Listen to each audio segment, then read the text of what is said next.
मीरापुर नाम के एक छोटे से गांव में राम नाम का एक दर्जी रहता था। राम के काम की काफी तारीफ होती थी, फिर भी उसकी गरीबी कभी खत्म नहीं होती। वह अपनी बूढ़ी माँ के साथ रहता था और शिव का बड़ा भक्त था। एक दिन राम ने भगवान शिव से प्रार्थना की। महादेव, मैं आपकी पूजा करता हूँ, पर मेरी गरीबी खत्म नहीं हो रही। अब मुझसे और तकलीफें बर्दाश्त नहीं होती। भगवान, कृपया कुछ चमत्कार कीजिए, मेरी मदद कीजिए भगवान। भगवान शिव और पार्वती उसकी बात सुन रहे थे। पार्वती ने कहा, महादेव, अच्छा ये सब क्या है? आप क्या देख नहीं रहे कि आपका भक्त कितनी तकलीफ में है? प्रभु, राम आपका परम भक्त है, फिर भी उसकी तकलीफें खत्म नहीं हो रही। क्यों आप इसकी परीक्षा ले रहे हैं प्रभु? आप किसकी बात कर रही है देवी? किसकी बात करूंगी? राम की बात कर रही हूँ। राम हर समय आपकी पूजा करता है। राम आपका परम भक्त है महादेव। यह जानता हूँ। अरे जानते हैं क्या मतलब आपके? इस तरह के परम भक्त के प्रति आप इतने ज्यादा कठोर क्यों हैं? आप तो अपने भक्तों के प्रति इतने कठोर नहीं होते हैं। कभी कभी आपको उस पर दया नहीं आती? दया तो आती है पार्वती। तो फिर आप उसके लिए कुछ कीजिए ना प्रभु। क्या करूं? क्या करूं मतलब? उसकी किस्मत बदल दीजिए। पार्वती, सब उसकी किस्मत की वजह से है। उसकी किस्मत में बदल नहीं सकता हूँ, मेरे हाथ में नहीं है।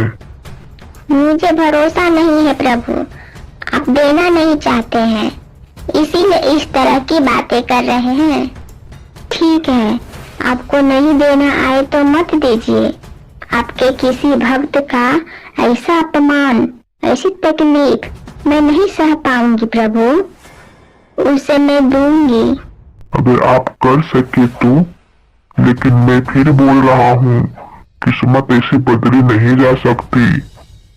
आप कुछ भी नहीं कर पाओगी। मैं देखती हूँ प्रभु, क्या कर सकती हूँ, कुछ करने की कोशिश करती हूँ। माँ, जल्दी से खाना लगा दो, मैं कपड़े लेकर गांव में बेचने जा रहा हूँ। मैं दिन रात मेहनत करता हूँ, फिर भी किस्मत साथ नहीं देती। धैर्य रखो बेटा, एक दिन मेहनत रंग लाएगी। और इधर पार्वती जी ने राम की मदद करने का फैसला किया और पैसे की पोटली गिरा दी। तभी राम की आंख लग गई, लेकिन दुर्भाग्य से गांव का एक चोर वह पोटली चुरा ले गया। क्या हुआ पार्वती? उसने तो पैसे की पुतली देख ही नहीं पाया। मैंने देखी महादेव, लेकिन सुनिए, मेरा काम ही देना, और मैंने जब बोली हूँ कि मैं दूंगी, तो फिर मैं उसे देकर ही मानूंगी। ठीक है, तो फिर कोशिश करके देखिए।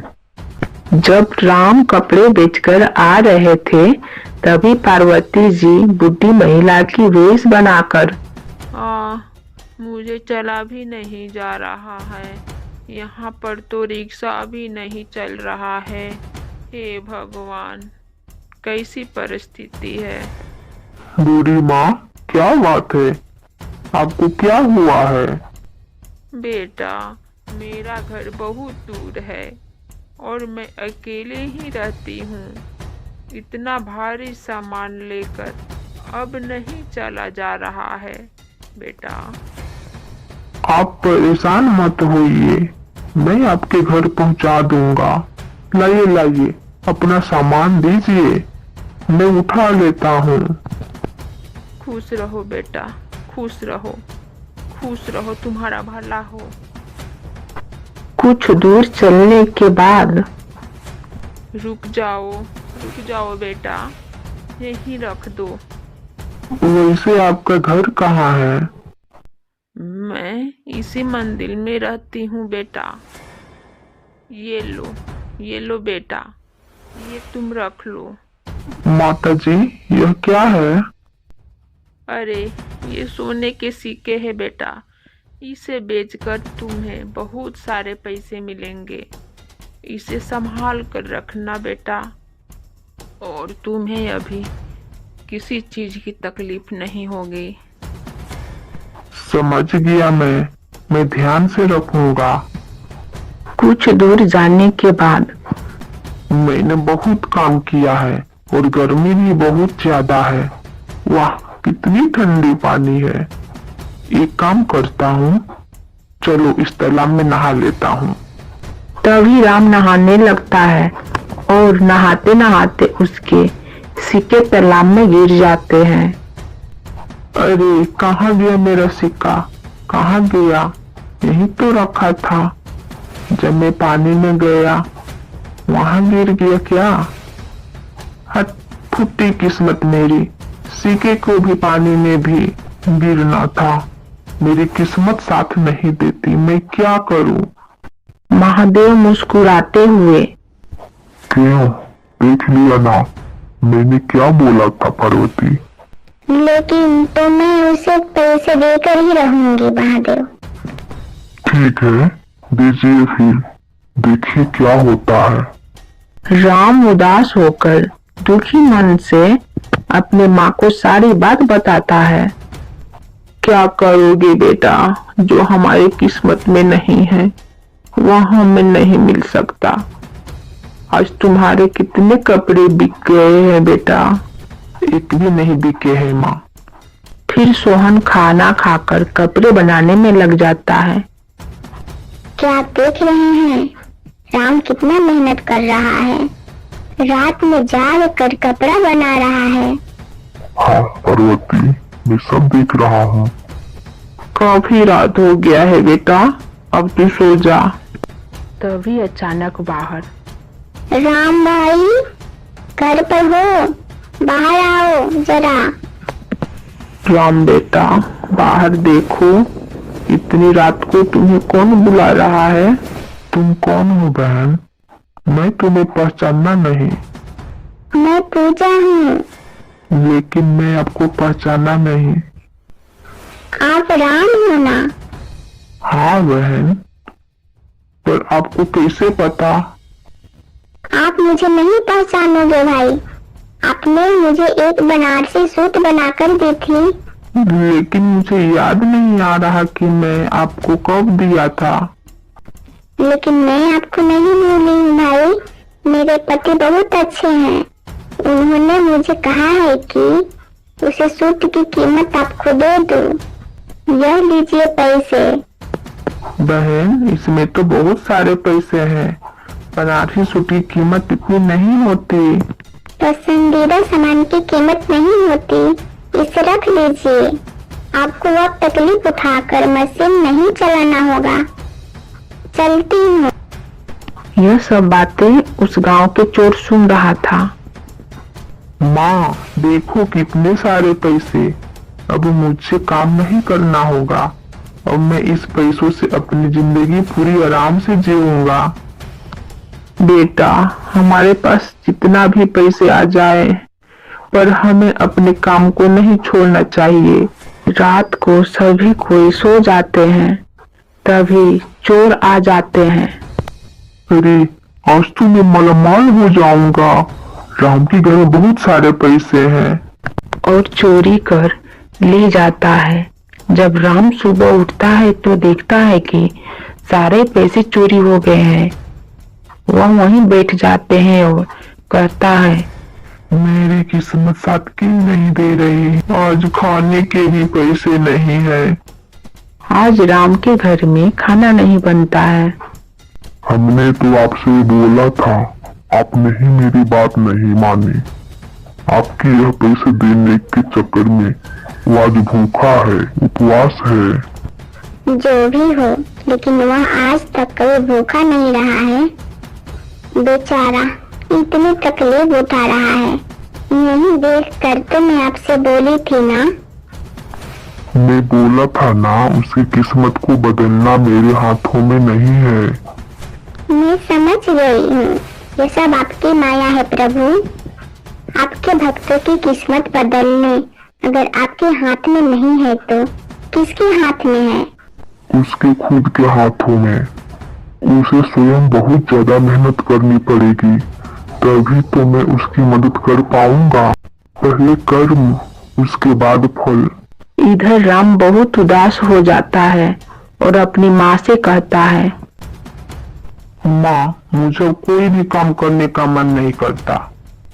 क्यों बेटा, क्यों तेरा मन काम करने का नहीं करता? क्या माँ, जब हाथ में पैसे ही नहीं रहते तो काम करने का क्या मतलब होता है?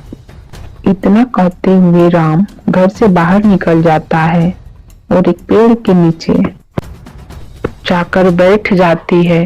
तभी पार्वती जी रूप बदल कर आती है। क्या हुआ, आप ऐसे क्यों बैठे हुए हैं?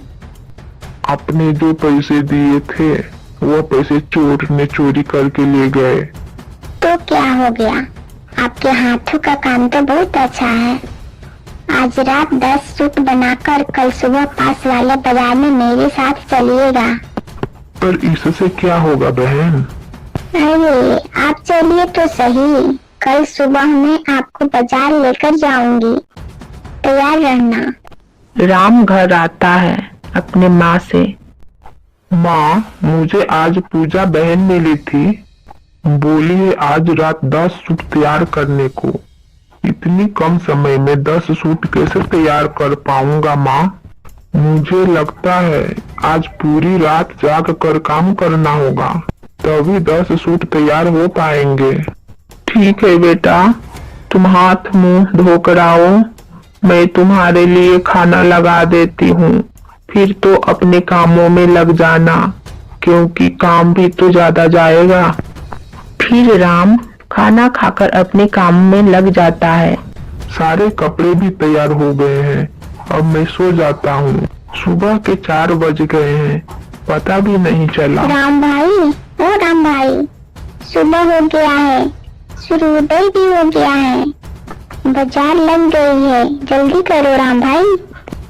क्या पूजा बहन, तुमने तो सुबह सुबह उठा दिया, मेरी नींद भी पूरी नहीं हुई। नींद पूरी करने के चक्कर में रहोगे तो बाजार उठ जाएगा। राम सिले हुए कपड़े लेकर चल देता है। तुम यहाँ पर बैठ जाओ भाई, मैं बगल में ही हूँ। तभी ग्राहक सब आने लगते हैं। वाह, कितने सुंदर सुंदर सूट बनाकर लाए हो। मुझे रेड वाला देना भाई, मुझे पीला वाला देना। इस तरह करके सारे सूट बिक जाते हैं। भाई, एक सूट पीस बचा है, मुझे दे दो। नहीं नहीं, ये मैं नहीं दे सकता, ये मैं अपने बहन पूजा के लिए रखा हूँ। राम हाथ में एक सूट पीस लेकर पूजा को देने जाता है। तभी दिखता है कि पूजा वहाँ पे नहीं है। तब राम को सब कुछ समझ में आ जाता है और बोलता है, समझ गई माँ, ये सब आपकी माया है। राम माँ के दरबार पर बस्तर रखकर चला जाता है। खुशी खुशी राम घर आता है और अपनी माँ से कहता है, माँ, मेरे सारे कपड़े बिक गए, और पता है वो पूजा कोई और नहीं, माँ पार्वती है। माँ पार्वती ने मुझे ये सिखला कर गई है कि कर्म से बड़ा भाग्य कभी नहीं हो सकता। फिर राम हर रोज और मेहनत कर अच्छे अच्छे कपड़े बनाता है और बाजार में बेचता है। धीरे धीरे राम का आय बढ़ जाता है और अपने लिए एक सुंदर सा घर बना लेता है और दोनों माँ बेटे हंसी खुशी से रहने लगता है।